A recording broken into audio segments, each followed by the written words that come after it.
Salut Pierre. Salut Aurélie. Bon, écoute, bienvenue dans cet échange. Super contente de te voir là et de te recevoir. On est dans ce projet de graines de sagesse depuis déjà quelques mois. Ça mûrit, ça nourrit. Et puis, dans nos discussions, on est arrivé à l'envie de partager des petites capsules entre nous, mais pour les gens aussi. Et puis, tu m'as dit qu'en ce moment, ce qui te vibrait vraiment, c'était de la notion d'écoute. Donc, on crée cet échange qui s'appelle l'écoute au cœur de l'échange, justement. Allons-y. On se met dans le bain, on y va. J'ai commencé par, chercher un peu des définitions qui pouvaient, heu, porter les gens de manière générale sur la notion d'écoute et en fouillant, j'étais sur internet, j'ai trouvé deux-trois petites définitions qui correspondent, je pense, assez bien à ce qu'on a comme vision de l'écoute aujourd'hui. Je te les propose peut-être dans un premier temps. Avec plaisir. La première définition, c'est écouter, c'est prêter attention aux sons. C'est, inclure l'écoute des sons de la nature, de la musique et surtout l'écoute interpersonnelle. Donc, c'est-à-dire l'écoute évidemment entre êtres humains. Écouter quelqu'un, c'est entendre ce qu'il dit et essayer d'en comprendre le sens. Il y a une belle définition de l'écoute. Ensuite, on a écouter, c'est avoir une attitude mentale et physique ouverte. C'est savoir recevoir tout ce qui est dit sans juger l'autre ni décider pour l'autre. C'est savoir reformuler, la reformulation assurant une bonne compréhension de ce qui est dit. On a aussi l'écoute, c'est une attitude dans laquelle on est pleinement disponible, sans interrompre l'autre, sans juger, peut-être même parfois sans répondre. Et l'écoute, c'est un acte éthique par excellence, c'est se rendre disponible à la parole de l'autre sans la réduire et sans la posséder. Voilà, donc déjà, je trouve que c'est des belles définitions de ce qu'est l'écoute. Mais toi, pour toi, quand je t'évoque ces définitions, qu'est-ce que ça te renvoie? Moi, ce que ça me alors déjà bonjour, bonjour tout le monde, ce que ça me renvoie, c'est que cette écoute qui est proposée ou cette définition qui est proposée, est une écoute, interpersonnelle, c'est-à-dire vraiment l'écoute de l'un avec l'autre. On échange à travers justement, nos outils qu'on a actuellement qui sont souvent, juste les mots. Voilà, ça m'évoque ça et puisqu'on on va rentrer un peu dans le sujet, c'est une écoute. Il y en a d'autres et il y a notamment celle que moi je vais partager, qui est, une écoute, je dirais peut-être je sais pas si c'est le bon terme, mais en tout cas un peu plus vaste. C'est-à-dire c'est pas l'écoute juste de ce qui est dit, c'est peut-être un peu plus, l'écoute de ce qui est raconté. Voilà, peut-être que c'est plutôt ça. Et Donc, là, ça m'évoque, quelque chose, excuse-moi, je t'interromps, ça m'évoque quelque chose, c'est le fait qu'on assimile l'écoute à un organe, à une partie du corps précise qui est, l'oreille et qui, est-ce que pour toi, c'est quelque chose qui est correct? Je sais pas, on a des expressions comme tendre l'oreille, prêter l'oreille, avoir une oreille attentive. Est-ce que c'est pour toi assez juste de prêter ça, cette faculté d'écoute à l'oreille? évidemment, mais c'est limité. Mais c'est limité parce qu'il y a d'autres organes, il y a d'autres outils qu'on a tous dans notre corps, en fin de compte, qui vont aussi nous permettre d'écouter. Écouter, bien sûr, c'est une oreille, mais l'écoute, c'est aussi un ressenti. C'est aussi une perception. Ça vient aussi éveiller quelque chose chez soi. Ça vient créer des images. Il vient se passer des choses que l'on peut ensuite derrière, une fois de plus, plutôt cette fois-ci ressentir. Donc bien sûr qu'il y a l'ouïe, bien sûr, c'est certain, mais pas que, mais pas que. Si l'écoute elle est bien posée, les autres sens aussi sont éveillés. D'accord, c'est intéressant. C'est intéressant d'emmener cette notion. Tu dis que si on prend le sens, du toucher, par exemple, tu dirais qu'on pourrait, écouter du bout des doigts, quelque chose? C'est exactement ça. C'est exactement ça. Mais vraiment, mais on peut écouter une odeur. Une odeur, elle peut raconter une histoire et c'est une écoute. Celle du toucher, elle est très intéressante. C'est chouette que tu partages celle-là parce que je pense que celle-ci, beaucoup connaissent cette écoute-là. Mais oui, le regard peut permettre beaucoup de choses. Et puis on verra. Il y a aussi quelque chose d'un petit peu plus subtil aussi qui peut être là dans l'écoute, qui va être la perception, le ressenti. Puis au moment où il va y avoir quelque chose dans cet échange, peut se présenter un petit frisson, il peut se présenter en fin de compte une sensation, une perception de oh là là, mais c'est bizarre ce que tu me racontes, ça vient faire quelque chose dans mon corps. Ben, ce quelque chose dans mon corps, dans le corps de la personne, eh ben, c'est de l'écoute. C'est de l'écoute. Mmh. Et c'est celle-là, je pense, qui est intéressante. Voilà, C'est ça, tu c'est mets celle qu'on va aller les voir. 2 pieds exactement dans la suite de cette rencontre parce qu'on va parler évidemment d'écoute active, hein, comme on la nomme, hem, pour amener d'autres notions. Donc là, Pierre vient de nous expliquer qu'on pouvait écouter avec d'autres sens, mais il y a aussi, écouter dans une forme de conscience peut-être, heu, conscience de l'infiniment petit, de l'intime, je sais pas, quelque chose comme ça peut-être? Je nomme, hein, Pierre, après tu me Mmh, diras mmh. et aussi la notion d'une certaine forme de présence. Ouais, c'est 2 mots qui, moi, me tiennent beaucoup à cœur, la conscience et la présence dans ma pratique au quotidien, mais est-ce que tu crois qu'ici on peut les mettre, dans cette notion d'écoute? Oui, évidemment, évidemment, et dans cette conscience et cette présence, tu sais, la base de l'écoute, c'est déjà d'aimer écouter. Déjà, c'est la base, c'est la base. Pourquoi je te partage ça? Parce que là où je pense que parfois, voilà, les gens sont pas forcément ou certaines personnes sont pas forcément dans l'écoute parce qu'en fait, ils sont pas dans l'écoute, ils sont dans le fait de se raconter, en fait. Ils ont pas besoin d'écouter, ils ont besoin de parler. Voilà, ils ont besoin de parler pour certaines personnes, dans certains échanges. Nous, on va parler d'un autre échange qui est pas celui de se raconter, mais qui est celui de s'écouter. Et je crois que justement, tu vois, pour éveiller nos sens, le point de départ de l'écoute, c'est d'aimer écouter, juste aimer écouter. Voilà, ça c'est aussi intéressant, et cette écoute, je le souhaite, je vous le souhaite que vous l'ayez de plus en plus parce que aimer écouter, c'est sûr que c'est derrière on peut-être qu'on en parlera un peu, mais c'est aussi avoir quelque part une forme d'écoute un peu sélective parce que, quand les gens se racontent et tout ça, c'est pas la même écoute. Mais si jamais on arrive ensuite à avoir des échanges mutuels avec des personnes qui vont aimer, écouter, et ben là, on va atteindre un autre aspect de l'écoute qui est un aspect où cette écoute-là va nourrir. C'est une écoute qui nourrit. C'est une écoute qui te fait du bien. Et là, on se retrouve encore dans la part subtile dont tu es en train de parler, d'évoquer. C'est justement aussi de rencontrer cette nourriture dans l'écoute. Et là, ça va avec une nourriture. C'est délicieux. C'est vraiment délicieux. Du coup, tu amènes le fait qu'on peut recevoir autre chose que les mots d'une personne dans un échange? Ah, mais c'est le but de l'échange. Mmh. C'est le but de l'échange. Le but de l'échange, c'est de se nourrir mutuellement, parce que cette écoute, bien sûr, elle est mutuelle. Mais tu vois, ça change tout parce que de plus en plus, là, maintenant, dans l'échange, on n'est plus en train de dire qu'on doit se parler, qu'on doit communiquer justement avec les mots. En fait, on inverse la relation quelque part ou la présence à l'autre qui est justement cette écoute. Et quand on est dans cette écoute-là, quand cette écoute-là elle-même est là, parce que on va le voir, c'est un moment, c'est un instant, c'est une présence. Bah ouais, c'est quelque chose qui nourrit, c'est quelque chose qui fait du bien, on est content, quoi.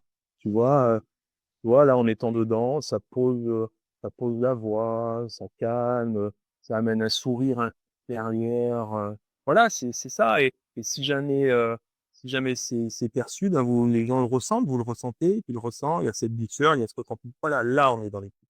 Là, on est dans l'écoute. Et on doit la proposer, on doit la vivre, on doit la vivre. Moi, elle est là, ben voilà, je la partage, je la propose et vous la ressentez. Du coup, écouter, c'est relationner. Écoutez, ouais, si tu veux, c'est relationner, c'est nourrir la notion de présence. Tu vois? C'est être présent. C'est être présent à soi, avant d'être présent à l'autre. C'est Ouais. être présent à soi Mmh. et ensuite être présent à l'autre, tu vois? Parce que dans l'écoute de l'autre, il y a rien à y mettre. Il y a pas de conseil à l'autre, dans cette écoute-là. Il y a juste cette présence. On en parlera peut-être, tu vois, de mes expériences au cabinet où juste cette écoute-là, en fin de compte, permet justement à l'autre, d'aller dans ses propres solutions. Du coup, on arrive là à cette question, moi ça m'intéresse là, ce que tu dis, hein, je suis thérapeute, hein. À la notion d'écoute et de soin. On est dans cette relation à soi, tu dis d'abord et avant toute chose, hein. Mais aussi cette relation à l'autre. L'autre, c'est parfois, nos proches, nos patients, des gens qu'on connaît ni d'Ève ni d'Adam, hein. Si vous dites, bonjour, au boulanger en achetant le pain le matin, vous le connaissez peut-être jamais, vous le reverrez peut-être jamais, pardon. Donc, on est dans cette relation-là, dans une écoute à l'intime quand même, qui peut avoir lieu finalement avec, toute personne ou tout échange, puisqu'il commence par soi. C'est ça que tu nous emmènes comme notion. Donc dans le soin, dans l'échange au soin en tant que thérapeute, pour les thérapeutes qui nous écoutent, c'est quoi la place de l'écoute dans le soin? Tu as commencé à en parler un peu, hein, mais voilà, quelle est la place de l'écoute? Et toi, dans ton cabinet, puisque tu es aussi thérapeute, Pierre, qu'est-ce que tu observes de cette écoute? Qu'est-ce que tu en gardes? Voilà, comment tu vis ça au cabinet?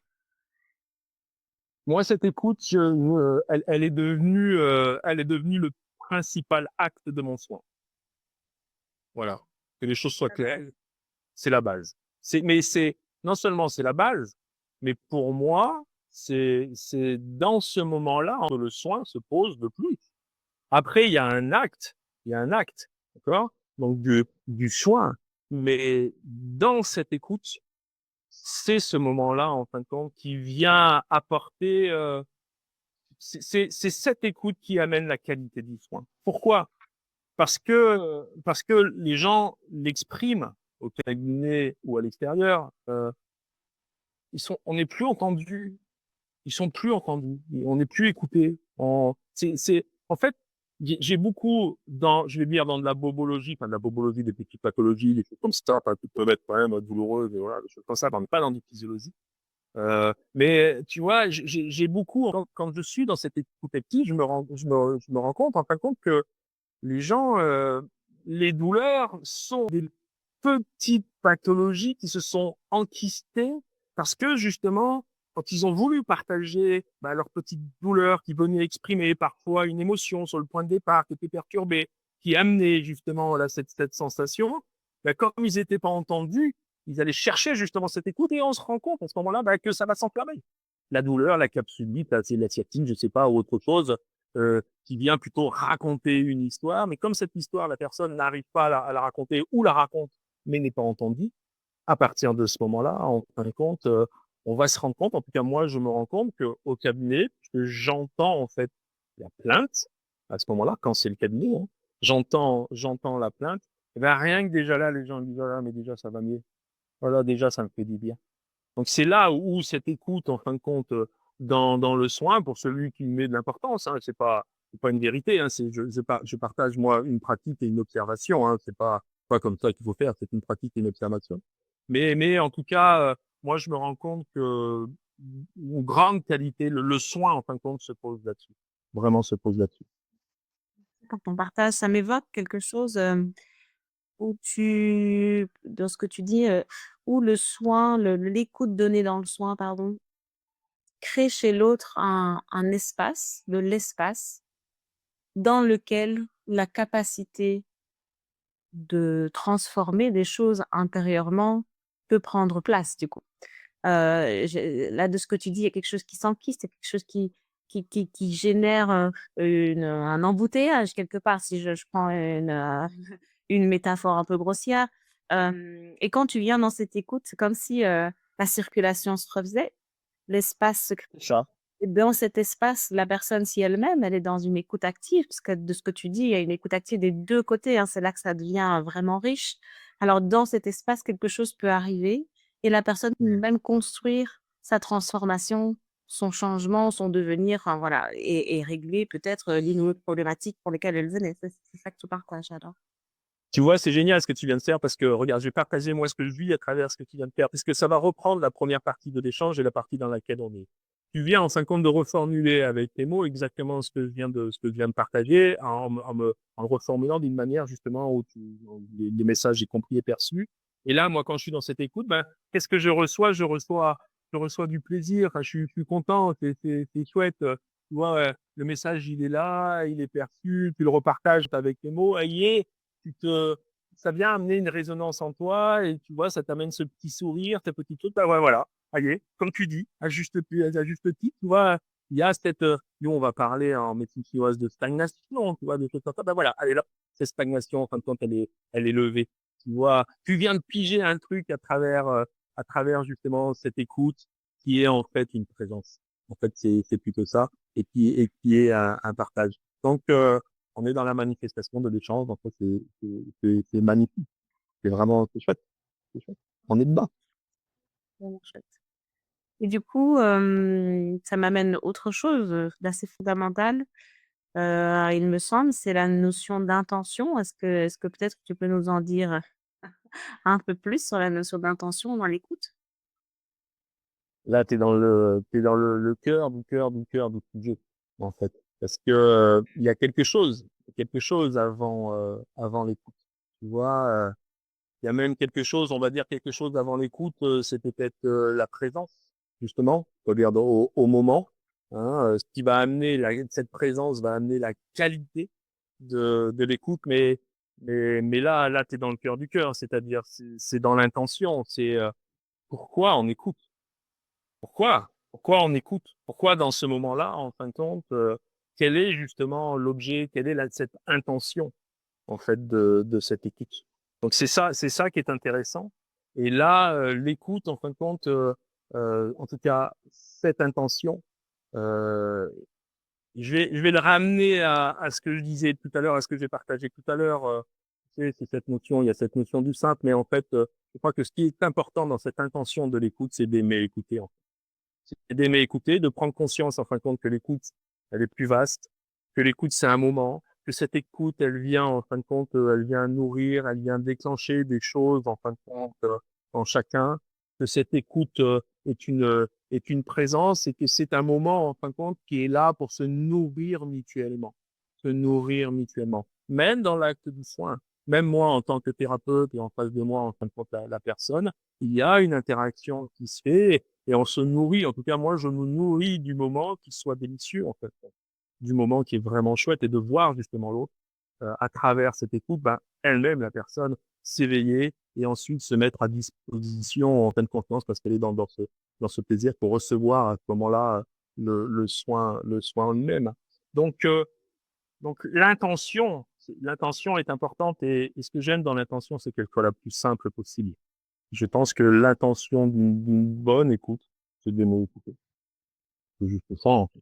J'entends là ce que tu dis, mais il y a quand même quelque chose qui me travaille un peu. C'est, la pensée, elle est créatrice. Du coup, quand tu es là à poser une intention particulière par rapport à l'écoute, est-ce que tu viens pas biaiser un peu le relationnel dans cette écoute de toi à toi ou toi à l'autre, hein, peu importe? Est-ce qu'on ne retire pas une certaine partie du libre arbitre de l'échange dans cet acte-là, dans le fait de poser une intention comme ça, même si elle est dans l'amour, hein, c'est quand même toujours une intention. Je ne sais pas comment toi tu sens les choses là? Bah, moi, comment je sens les choses par rapport à ça, en fait, tout va dépendre de l'intention. Est-ce que c'est une intention de bien faire? Est-ce que quelle va être l'intention? Si jamais on est dans une intention, en fin de compte, qui est liée à un moment, en fin de compte, à un moment précis, qui va être justement à travers avoir une écoute qui est juste dans le fait d'apporter un acte juste à la personne, euh, je pense que moi, cette intention-là ou je sais pas, cette proposition-là, elle est limitée. Et ce qui est intéressant, c'est que bien sûr que la pensée, elle est créatrice, euh, mais il y a quelque chose avant la pensée. Et une fois de plus, je reviens quand même sur ce terme, ce qu'il y a avant cette intention, c'est cette intention. Mais cette intention, ce qui est intéressant, c'est qu'elle soit la plus simple possible, la plus ouverte en fin de compte possible. Et l'intention qu'on peut mettre, ben, tu sais, moi, je vais vous partager, moi, l'intention que je mets. Euh, c'est d'être heureux. C'est d'être heureux. Je mets l'intention dans chaque acte, en fin de compte, que je fais, où je vais avoir cette présence, en fin de compte, je vais y mettre l'intention de moi être dans mon bonheur. Et moi être dans mon bonheur, et ben, quand je vais être cette fois-ci au niveau du cabinet avec la personne, ce qui va, en fait, moi, ce qui me plaît dans ce moment-là, c'est que une fois que la séance sera faite, que tout justement, le cérémonial, je sais pas, toute cette séance sera passée et que derrière la personne, en partant de la séance ou en revenant, me dit juste: «Bah, non, ça m'a fait du bien et c'est chouette». En fait, moi, c'est tout ce qui m'incombe. C'est nourrir, en fin de compte, mon propre bonheur. Donc l'intention est vraiment de faire en sorte que, que ce soit un moment qui soit chouette en respectant bien évidemment la demande, mais qui soit un moment chouette. Et donc là, l'intention, elle devient juste. Elle devient juste parce que si jamais l'intention, elle est précise, c'est du faire. Et là, on n'est pas dans une notion de faire, on est dans une notion d'être, on est dans une notion de moment, on est dans une notion de juste, dans lequel, en fait, on va pas mettre forcément énormément de nous. En tout cas, moi, c'est ce que je pense. C'est mettre au contraire rien, juste être présent et être en lien avec soi et avec son intention profonde. La mienne est d'être heureux. Donc si on prend la notion de lien, ça veut dire quand même le fait de s'aligner soi-même par rapport à Mmh. l'intention posée de manière générale et l'intention va donner alors cette force, c'est cette mobilité à la pensée qui du coup devient créatrice. On est dans quelque chose qui est plutôt de l'ordre du prémisse et qui vient demander à chacun, chacune une sorte d'alignement, c'est ça? D'être en raccord avec cette intention-là? C'est exactement ça. C'est exactement ça, tu vois? C'est vraiment, une fois de plus, être dans l'instant présent. Et dans l'instant présent, c'est l'écoute de ce tout, en fin de compte, de ce qui se passe, quel est le parfum, voilà. Et là, tu as raison, c'est une posture intérieure et évidemment aussi une posture extérieure.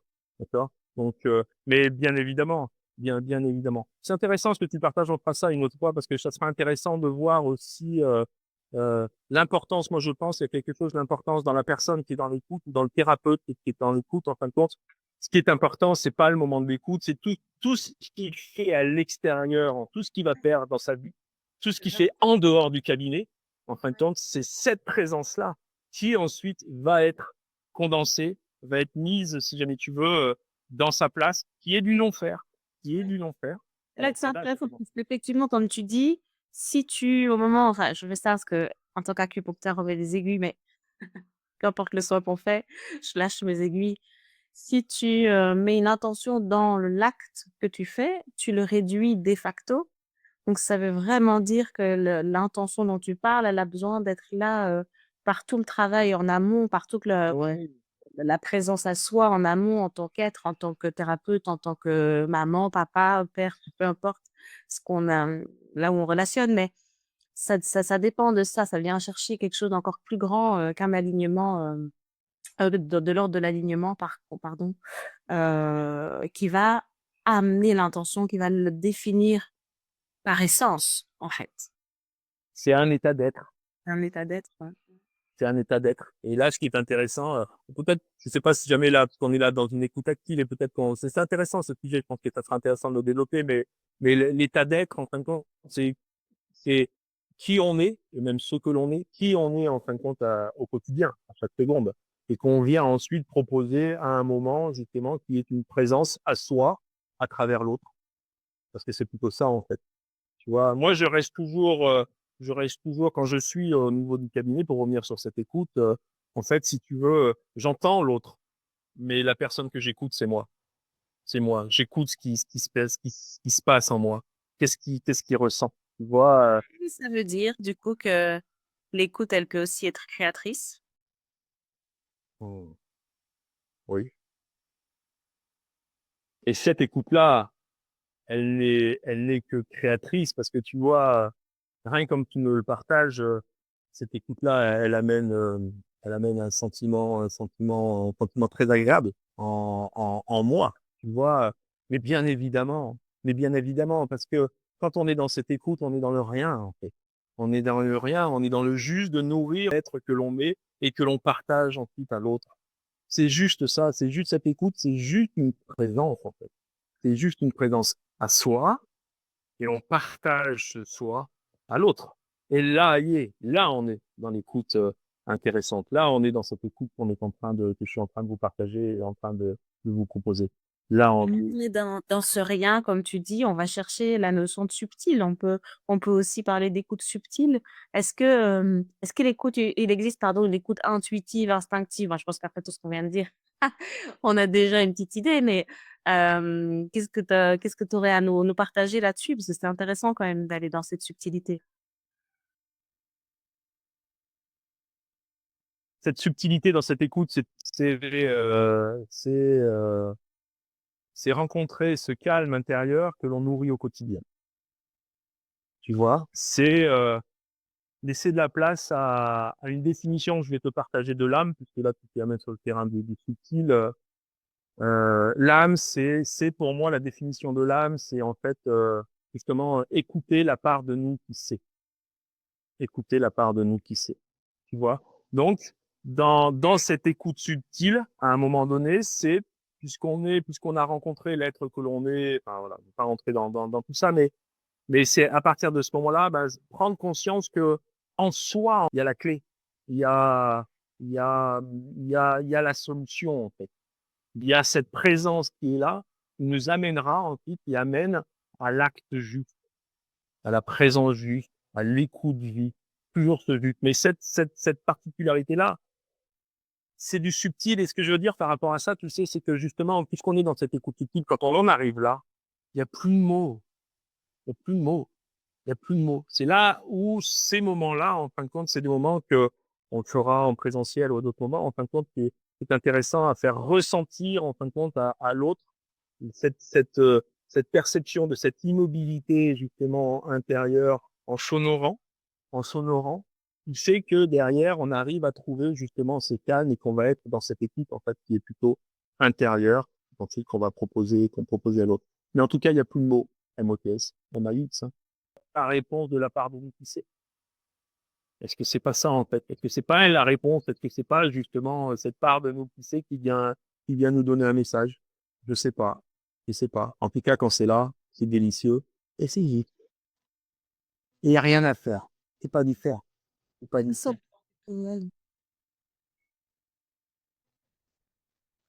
J'entends l'écoute active, l'écoute intuitive, d'aller dans cette finesse, d'aller dans ce subtil. Est-ce que chacun peut toucher du bout des doigts? Oui, mais tout le monde n'est pas venu là pour ça. Oui, mais tout le monde n'est pas venu là pour ça. On a tous cette écoute-là. Surtout si jamais tu vois, on était en train d'amener justement cette écoute intuitive, voilà, qui va être aussi instinctive. Et là, comme on commençait à effleurer cette notion d'âme, voilà, cette chose-là. Donc, si jamais cette écoute elle est au niveau de l'âme et que tout le monde a une âme, bah, tout le monde a cette écoute. Tout le monde a cette écoute. Après, est-ce que il y en a qui sont plus ou moins venus justement développer? C'est un outil, moi je dirais, hein, comme un autre. Voilà, il y en a qui vont venir développer cet outil, d'autres qui vont venir développer d'autres outils. Donc en fait, une fois de plus, tout est juste, tout est ok. Est-ce que tout le monde a cette écoute? Oui. Est-ce que tout le monde, en fin de compte, va utiliser ou savoir utiliser ou quoi que ce soit cette écoute? Pas forcément. Et c'est ok. Tu vois, et c'est ok. Est-ce que tu aurais un exercice à te proposer pour qu'on puisse se connecter à ça? Tu vois, avant pas de faire pratique un peu, parce que c'est parfois un peu flou d'en discuter comme ça ouvre des champs, certes, mais le principal, c'est quand même d'aller expérimenter soi-même les choses, c'est quand même fondamental. Et par quel biais on peut expérimenter ça? Comme je te l'ai partagé, comme je te l'ai partagé, tu vois, tout au long, enfin, en cheminant dans cet échange, on va vers quelque chose, en fin de compte, qui est du non-faire, juste de la présence, et puis du simple. Donc, bien évidemment que l'outil que je peux te proposer, que je peux vous proposer pour rentrer dans cette écoute active, hein, celle qui est proposée dans notre échange, ben, est un outil simple, est un outil simple, évidemment, évidemment. Et, euh, et cet outil, voilà, comment on peut s'en servir? Et je vous invite vraiment à l'utiliser, à l'utiliser. Quand vous êtes dans un échange où là, on va ressortir de l'écoute active, on va revenir sur une écoute, voilà, de plutôt de moments où on va plutôt se raconter que écouter. Bon, jusqu'à un moment donné où vous verrez que ces échanges-là, en tout cas dans votre vie privée, il y en aura de moins en moins, mais il y en a encore, il y en a encore. Et quand on est dans ces moments, en fin de compte, où l'autre va justement se raconter à vous et que ça fait du bruit, en fait, ça vous remplit de plein de choses et vous rentrez dans cette autre écoute qui a été un peu proposée dans les définitions. Cette autre écoute, c'est quoi? C'est une écoute émotionnelle. On va chercher à ressentir. Qu'est-ce qu'il dit? Ah, il me parle de la tristesse. Je vais rentrer dans la tristesse. Il me parle de joie. Je vais rentrer dans de la joie. Voilà, je vais me faire cette écoute-là. Cette écoute-là, elle est agitée. Enfin, voilà. C'est pas celle qu'on a proposée. C'est pas celle qu'on a proposée aujourd'hui. Vous prenez justement quelque chose de plus calme, plus doux. L'outil simple. Quand vous êtes dans cette situation où d'un seul coup, vous vous sentez un petit peu envahi par l'autre, vous prenez juste ce mot intérieur, juste ce mot intérieur. Il y a juste une petite posture intérieure où on va un peu se poser, s'aligner, peut-être là, aligner un peu sa colonne vertébrale, mais même il n'y a pas grand-chose à faire. Et juste se dire, pause. Juste ça. Juste, vous avez le brouhaha extérieur, et vous, à l'intérieur, même si vous êtes en train de marcher, d'agiter ou quoi que ce soit, vous verrez, ça marche. Vous verrez, ça marche. Vous dites, pause. Et là, pof, tout va se poser. Et vous allez entendre cette fois-ci, non plus que raconte-autre, mais vous allez entendre le bruit. Vous allez entendre ce bruit en fin de compte intérieur, mais vous serez plus impacté, justement, parce que l'autre cherche à vous déverser. Il a besoin, en fin de compte, d'évacuer toutes ces choses qui sont à l'intérieur de lui. À ce moment-là, vous, intérieurement, vous avez amené ce calme et toute cette perturbation, je sais pas, en tout cas, ce climat extérieur. À partir de ce moment-là, ne rentre plus en vous. Vous êtes sûr. Pause. Testez, essayez, essayez. Et moi, je serais pas surpris que vous soyez surpris justement de l'efficacité de ce pause. C'est intéressant comme tu le dis parce que tu rentres dans une tonalité qui est basse. Et le Oui. descendre d'une octave, le fait de descendre de tonalité, ça fait aussi ce truc un peu instantané où le corps de lui-même descend dans ses profondeurs et donne des accès un peu différents. Donc c'est vraiment intéressant que vous trouviez aussi, je suppose, la tonalité qui vous emmène euh, dans cette descente. Ça, c'est dans la manière dont tu le dis, c'est pas exactement la voix avec laquelle tu nous parles depuis tout à l'heure. On est vraiment, tu descends d'une certaine tonalité. C'est intéressant. Et dès que tu le fais, je sais pas si, vous avez vu, mais moi, je suis partie direct là, pouf, je me suis mise en pause. Donc, et le mot et la tonalité, ça a l'air de plutôt bien fonctionner. C'est pas mal. C'est intéressant à tester comme ça, en direct. Donc, merci en tout cas pour tous ces échanges et pour cet exercice qui a l'air en tout cas plus qu'accessible, pardon. Hem, voilà et puis j'ai envie de peut-être d'emmener, je sais pas ce que tu en penses, mais une définition claire de l'écoute active. Parce qu'on en parle, on en parle, mais si on pouvait un peu la définir, c'est Mmh. définir quelque chose d'aussi vaste. Je m'en rends bien compte, hein, quand on dit on échangeait un peu en dehors, de la caméra, j'avais vraiment ce truc de me dire: «Mais comment on fait pour définir ce vaste comme ça?» Et peut-être quand même 2-3 choses importantes, c'est que c'est une écoute du moment, une écoute de l'instant et surtout, c'est une écoute dans laquelle on quitte le monde des mots. Est-ce que peut-être on peut le nommer comme ça?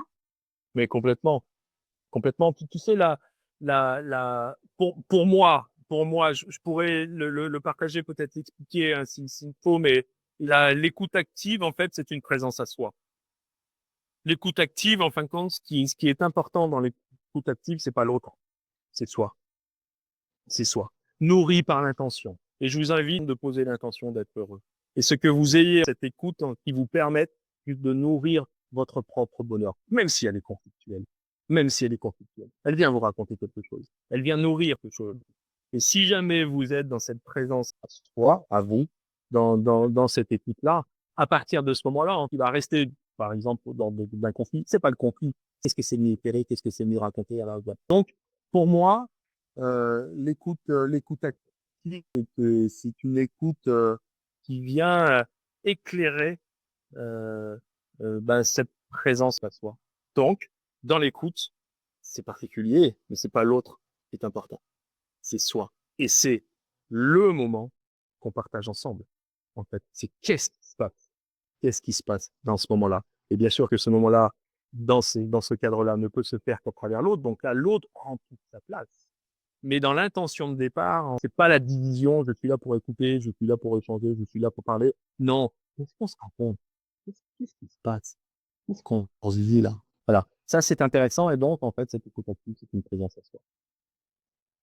Merci Pierre. Merci. Oh, j'ai trouvé magnifique. Merci beaucoup d'avoir OK. temps, de partage. Tu nous as amené, le soleil au propre comme au figuré et hem et voilà, c'est avec joie d'avoir partagé ces moments-là avec toi. J'espère qu'on en aura d'autres avec d'autres thématiques C'est sûr. et puis vous tous aussi, j'espère que vous avez apprécié ce moment, et si vous avez d'autres sujets qui vous intéressent, n'hésitez jamais à nous les partager. On sera ravis de dans la mesure de ce qui nous anime et de ce qu'on a la capacité de transmettre, on sera toujours ravis de pouvoir le faire. Voilà, merci pour tout et à bientôt. Merci. À bientôt.